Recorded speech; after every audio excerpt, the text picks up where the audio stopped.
Hey everyone, welcome to another episode of Triangle Real Estate Business Spotlight. Today we have an awesome guest that everyone who's watching this needs to reach out to her right after this video, because this is the first person you're going to want on your team, whether you are an active investor or a new investor. Jamie Skojec, thank you for joining us on this podcast. I'm very excited to learn more about you and your story. So welcome to the show. Thanks for having me. Of course. Appreciate that. Yeah. So, I know about you just from our conversations, but for our audience, can you give us a little bit of background on you and your journey in real estate? So take us back to the beginning. How long have you been doing this? Oh, heavens. Let's see. I've been in real estate since I was born. Mom and Dad had a lot of real estate, and I kind of grew up with it from the beginning. They owned a 68-unit trailer park, and I grew up in that environment. Dad also owned a shopping center. So you came out of the womb and had to manage a 68. If I could have spoken and written, that absolutely would have happened. They're Asian, so that would have happened. Getting right to it. That's awesome, though. That's experience that many people would kill for, kind of thing, so that's awesome. Yeah. So there's probably some pros and cons from your perspective, but go ahead. Let's tell us the pros at least. more cons, at least as a kid. But yeah, there are a lot of pros because you just learn it. You're in the environment and you learn everything there is from the ground up. So as a kid, and being Asian, I'm free labor. So it was like cleaning out trailers, watching mom and dad collect rent, evictions, all that lovely, dirty stuff that investors have to do. So you were kind of born into the stuff that most people fear in real estate investing, right? So you kind of never had time to even get a fear of it. You're just like, this is the way it works, right? Yeah, exactly. Yeah, I always say, property managers, you want to get thick skin, go be a property manager. 100%, 100%. And the cool thing is I got it from both sides, because I got the commercial side with Dad owning the shopping center, and then I got the multifamily residential side of it. So, and he also did Section 8. So just to give you the idea of the scope of what I grew up with. So growing up, I ended up continuing with the property management stuff, following Dad around, learning all of the handyman stuff, because he managed it on his own. He didn't believe in property managers. Okay. And as I got older, I'd like to believe more wiser, I ended up getting my license, my real estate license, and kind of doing it on my own. Okay. Because Dad never really handed me anything. It was like, you're on your own, you're an adult. And after getting my license, I learned the formalities. And that was back in, holy moly, 2001, 2002. Okay. So I've been doing real estate for a very long time. You've kind of seen it all then, if you've been doing it for since then, because so 2001 is when you entered the formality part, yes, which led up to 2007, 2008, 2009. Exactly. All right. Exactly. So, well, you're still in it and doing well, so. I survived it all. So tell us, you're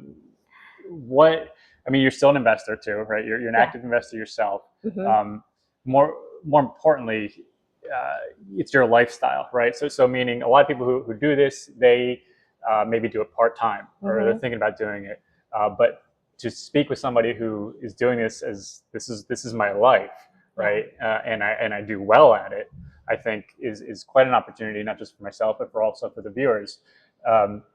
So tell us, what is working for you right now? Where do you focus your business, would you say, right now? Right now, my business is actually focused on the sales part of things as an agent. Our team leader, Rob Chavez, always tells us that we got to really focus on what it is that we want to do. And spreading ourselves out too thin usually ends up not being so great, because then we're not really honing in on our skill set. And while I'm fantastic at doing a few investments, because we all should, it's something we all believe in, is that everyone should be an investor. Build your portfolio. But for my business, my bread and butter is real estate. It's the buy-sell side of things. So that being said, I'm an investor. I love to flip homes. I love it because I love the transformation. Growing up the way that I did and watching those Section 8 types of homes, I always envisioned it as something better. Like there could always be better was always my thought. In high school, I was like, why do people want to live like this? Or why is this home like this? Couldn't we do something better? And it's funny because the mentality, I think, from an investor when you're a buy and hold is, I've got to minimize costs. That's everybody's business kind of foundation, right? Got to minimize costs. And renters tend to destroy properties, unfortunately. So they, as in the investors, don't put a lot of money into the repairs. You're not going to go replace, a Kohler toilet with another Kohler toilet or something high end. You're going to go with an American Standard that you can get from Home Depot. Yep. The countertops aren't going to go get replaced with new quartz. It's going to probably be either tile or Formica or whatever the cheapest thing you can find at the restore is. Yep. So growing up, I didn't understand that, and I was like, I just don't understand why we have to rehab all of this stuff with used cabinetry and used countertops. Sometimes Dad would take it out of one trailer and put it into another if it wasn't destroyed too badly. If it wasn't destroyed too badly. It works, right? It worked. And I was like, Dad, come on, can't you do better? And he's like, I could, but he never explained it. It was just like, you had to just figure this stuff out. So I grew up just like, there's got to be a better way. And back in 2006, 2007 timeframe, when I started joining Grid, Rob started his Grid back in Reston, Virginia. And there were these investor meetups, and it was like, come learn for free. So obviously I was like, yeah, I need to learn how to do this stuff. And now those weren't as plentiful as they are now, right? Correct. I mean, yeah. So it's changed over the last 15, 20 years. Absolutely. We've grown quite huge. But the cool thing is the format's still the same. You go in and it's average everyday people talking about the thing we love, and that's real estate investments. It's not like glamorous, because real estate investments aren't as glamorous as people might think it is. I wonder why HGTV, paints it that way. Marketing? Yeah. I mean, that's what we talk about that all the time. Like, it just isn't what a lot of people think it is. It is a job. And it's no different than a 9-to-5 job, in the sense of like, there's going to be some parts you like more than others. If anything, I personally think it's harder than a 9-to-5 job, because you have to build your own structure, right? And that's something, honestly, you probably were raised in that. So you probably had a little bit of a leg up of that, of like, you do what you got to do, right? Where people coming from, such as myself, I came from a 9-to-5 job. All of a sudden, when you get rid of that structure, you're like, what do I do with my time? Yeah. So it's why you connect with people like Jamie, who would be like, let me show you what you do. It's all about structure. It's about managing your time and knowing your boundaries. I grew up also with the same kind of mentality. Dad didn't have his boundaries. So if somebody had a leak, he didn't call a plumber. He jumped out of bed. If it was 10:30 at night, and there was like water shooting out of the asphalt in the middle of the trailer park, like, he was out there digging. Like, not with equipment, with a shovel. And kudos to Dad. Jeez. Oh my gosh. And then he'd get the brothers out, and brothers would call their friends. And so it was like a thing happening like 11, 12 o'clock sometimes. And again, it was more of those, like, I'm sitting back in the background going, there's got to be a better way. Okay, so is it a better way yet? Have you found the better way? I think management can be done better. Okay. Dad worked very hard, but I think he could have done things a little better. And I also think things have changed a lot. That then, too. Right? I mean, we're talking 1970s, 1980s, 1990s. That's crazy. Yeah. So a lot of it was done on your own then, right? Yeah, that's just how Dad was. He grew up from the Depression era, and so everything is done on your own. You save the money. You don't hire property managers. Right. Yeah. You don't hire the plumber. You are the plumber. You don't hire the handyman. You go fix it. So kudos to Dad. He taught me how to work really hard, but I learned how to work smarter because I'm just more time efficient. Nice. So awesome. So what does that mean? I mean, that's everything. I think that was the key there. So tell us what that means from your perspective. Well, I think that when you become an investor, you've got to manage your time wisely, and it all comes down to the numbers and your capability. And that's something you really have to sit down and assess.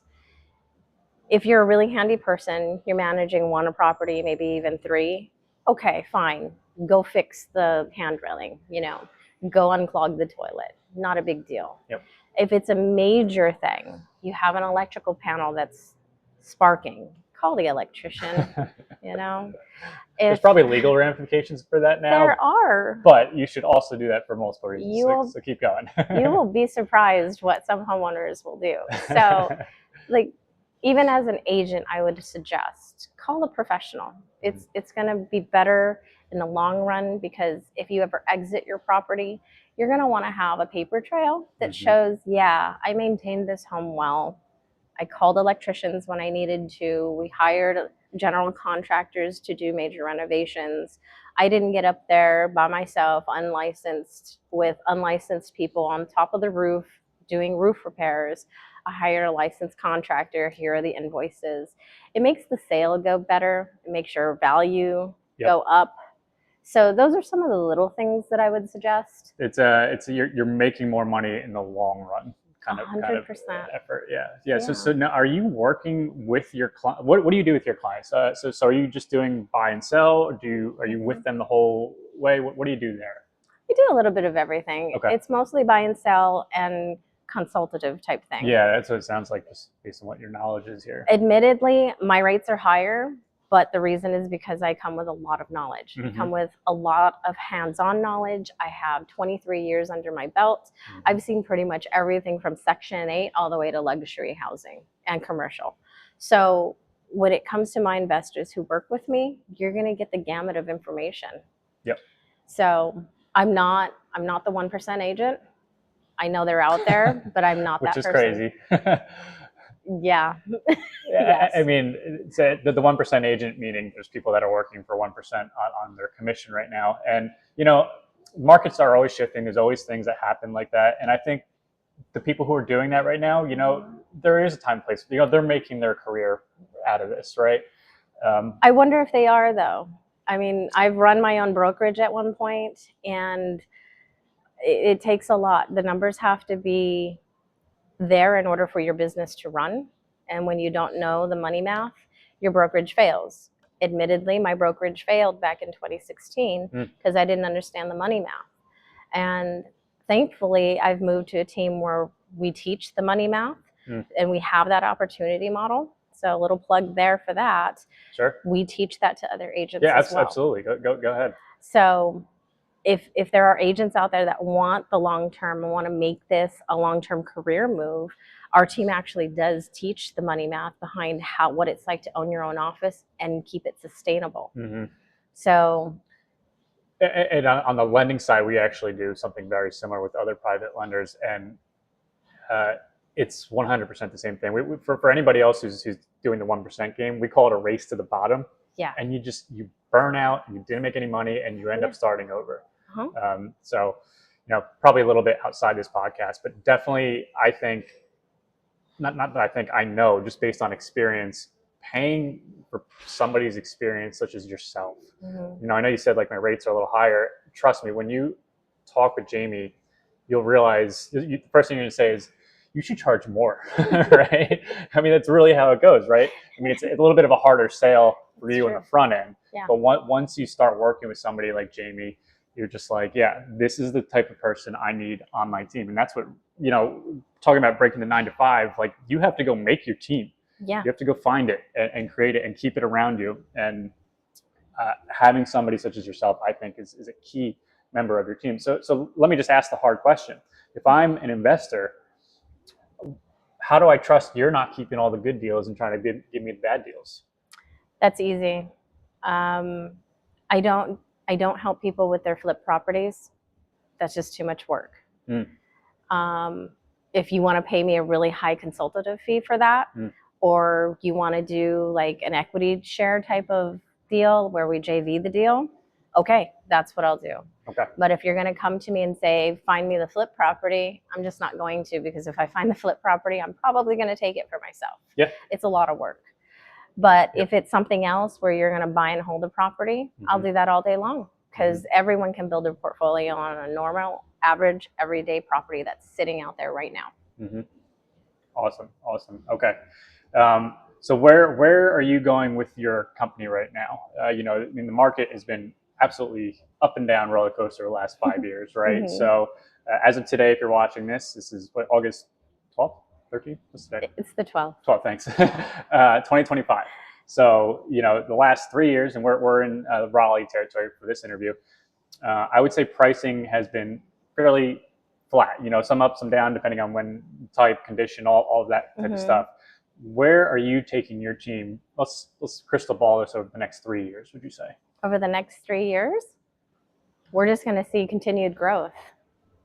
The thing with real estate sales, with real estate in general, is that there's no better time to buy than yesterday. You know, buy it and hold it. So don't wish that, oh, well, that's the thing, right? We always hear, oh, I should have bought. Yeah, always. Yeah, you should have bought, yes. And so I say that today, you should buy now. Yeah. Because 3 years from now, you're going to say, I should have bought. So that being said, where am I taking my team? We're going to continue to grow. We're going to continue taking listings. We're going to keep analyzing the market. What we like to say on our team is, we as agents, we're the tea readers. The market is what the market is. It is going to tell us what it wants to. And our job is to help sellers sell and help buyers buy. Yep. And that's just the bottom line. Yeah. So I mean, that I think is a skill set that has not been needed for probably maybe from 2017 to 2022. You know, in some varying degrees, but homes are basically selling themselves. Yeah. You know, it was more of people, you just want to be the selling agent. Buyers agents had a lot of driving to do with that kind of thing. Yeah. But right now, I think things have shifted, and it's like skill sets are mattering, right? Yeah. So finding somebody such as yourself who can teach these skill sets, I think are everything, right? Yeah. I imagine you work with all different levels of agents. What's something that your team is doing right now that you would say has been pretty successful, just whether it's bringing in more business or just keeping the team going? Like what's been just one insider tip of what you're doing with your team? The greatest thing about us is we are based on the basics. We're OG investors. We're OG agents. Rob's been doing it for about as long as I have. And so there are a few of us with 20 years plus under our belts. And it's always about the basics. And that's building, we call it building bricks. And it's building our databases. You build your database. And I'm sure it's the same for lending. It's the same for investing. For business, in my opinion. But for business, you got to build your bricks. So as you grow your database, you can grow your business. That and follow up. It's keeping in touch with your database. It's making sure you're providing value, telling people what the market is doing, and making sure that, well, we're events-based, so that's how we keep in contact. I was going to say keep in contact with them. Yep. And so we provide a lot of events and invite everybody out to the party. Yeah, absolutely. You know, that's something we're always, I don't think we've ever left it. Like, no matter what the market is doing, you're always back to basics. You're always back to basics. It's maybe a certain part of the basic is like, hey, we're going to focus on this one a little bit more, such as networking. You know, there's a time where we were going to really launch doing these interviews, right? You know, I'd say for a couple of years we weren't doing them because we didn't need to. We were focusing on other areas, right? But this is a basic. This is a staple of ours in terms of marketing. So it's like marketing. You have your networks, your teams, your mission, you know, all sorts of things that you just always stay around. And there's going to be bumps along the road. There's going to be changes, but you just pivot with it. And if you have the right team with you, you just go over it like it's nothing at some point. And that's the greatest thing about joining a team is, especially when you have older, wiser agents that have been doing it and have seen the ups and downs of real estate. Well, actually, our team meeting earlier, we were just talking about that, and it's what are we doing now to save our listings, because the market's softened a little bit and we're having the hard conversations with price adjustments, and how are we going to save those, or how are we going to get them sold? And us older agents are like, well, it's time to bring out the old tools. You know? Like, this is what you got to do, kids. Yeah. No, that's great. So Jamie, I appreciate all the information today. Now, you have a wide variety of people who would be interested in contacting you. So how can people reach out to you and get in touch with you? They can reach me online. You can go to jamieskojec.com. If you just Google Jamie Skojec and the Kaza Group here in Raleigh. Also, any investors interested, we do hold a monthly investor network. It's called Grid, and we do it here in the Dillon, in downtown Raleigh. We meet every first Tuesday from 6 to whenever we all decide to break up, because sometimes our groups are bigger than others, and sometimes we get more talkative people than other nights. So yeah, and I've been, I can vouch for it. It's awesome, great group of people, you know, very welcoming too. Not all REITs are like that. So I kind of want to give you that. You know, for anybody, I mean, there's everybody in the industry has been there. So definitely come check it out. Come meet us. Come meet Jamie. Super nice, super welcoming. So yeah, I think that's it. If anybody has any questions, I'm going to post Jamie's profile below. You can reach on out anytime. All right, we're back. Cut it off. All right, so Jamie and I were talking after the interview, and she started giving us the gold. So I was like, no. We gotta record this. All right, Jamie. Okay, so let's kind of backtrack a little bit, because this is something that, as I was just saying, I think gets left out of real estate all the time, which is the hard parts, right? Like, what about the parts where the flip didn't go well, right? So if you don't mind, let's backtrack a little bit and tell this juicy story again. Oh, my sob story. My very first flop. Not flip, it was a flop. Flip flop, yeah. So what was it? Oh, we were talking about Grid and how I'd gone to Grid for 3 years learning how to do this, because all of my clients were all investors, right? So my investors are buying and selling and using me for the transactions, and I'm getting my measly little 3% transaction fee. And so I go to Grid and I go for 3 years, because that's the hard step. It's like taking that first leap of faith. I'm going to make this investment and I'm going to do the steps and it's going to make me money. Yep. It sounds glamorous. It was to me back then too. It still is. It's exciting. But the reality of it is scary to take that first step, to be in the seat of okay, I'm signing my name on this. I'm writing my personal guarantee on that hard money loan. Wow, this is a lot of money. That's what it feels like. And so I did it. 3 years I went to this thing and I finally did it. I got this beat up old nasty house, mold ridden. I think it was abandoned or something. I don't even know the story behind it, but the numbers were all there. So I get into contract. I get the hard money lender. I go into contract. I buy it, get it all set up, get the renovations done. And I'm finally doing the thing I really wanted to do. And that was like, I get to make this house exactly the way I think it should be. I get to make it beautiful. The designs. The design. We gutted this thing. So I actually designed the whole layout. Okay. And we put in a new bathroom. Materials. You did all the. I did everything. It was amazing. I was in heaven. And I ended up going over budget, not realizing it, thinking, oh, I'll make it up on the back end. Got a little frivolous. And so we get it on the market and we wait. No offers. And I'm like, okay, drop the price. No problem. We got this. We'll make 40 grand. It'll be fine. It'll be fine. Something is better than nothing. No offers. And I'm like, crap, starting to sweat. Drop the price. Okay. And by this time, enough time had gone by that the hard money lender was like, we're not going to give you an extension. Sorry, your time is up. That's not a good hard money lender. If they're not going to extend on a completed house, that's not good. Yeah. But go on. But what happens when a lender says, I'm not going to give you an extension? What do? They're going to go after the house. Yes. And that is exactly what they did. They took the house and no more time, no more on the market. It was just done. And after they did that, they sold it for exactly what they needed to be whole. And I was like, oh my gosh, you just sold it for everything that was in it. Like, holy moly. Somebody enjoyed your designs and the materials. They sure did. They sure did. And I learned a hard lesson. My money was gone. My partner's money was gone. And I'd spent 3 years hoping, wishing that this was the first step to getting out of production. And I was just going to be an investor, and this was going to be the first one. I was going to make 50 grand, and I was going to take that 50 grand, and it was going to go into another one, if not two. And that didn't happen. But she's still here, so this has a happy ending. It doesn't for everyone. You have to be fully honest. Not everybody recovers. That's true. So let's keep the story going forward here. What happens next? You cry. Maybe drink a lot. You do what you got to do. You do what you got to do, and then you pick yourself back up and you say, let's do it again, but better.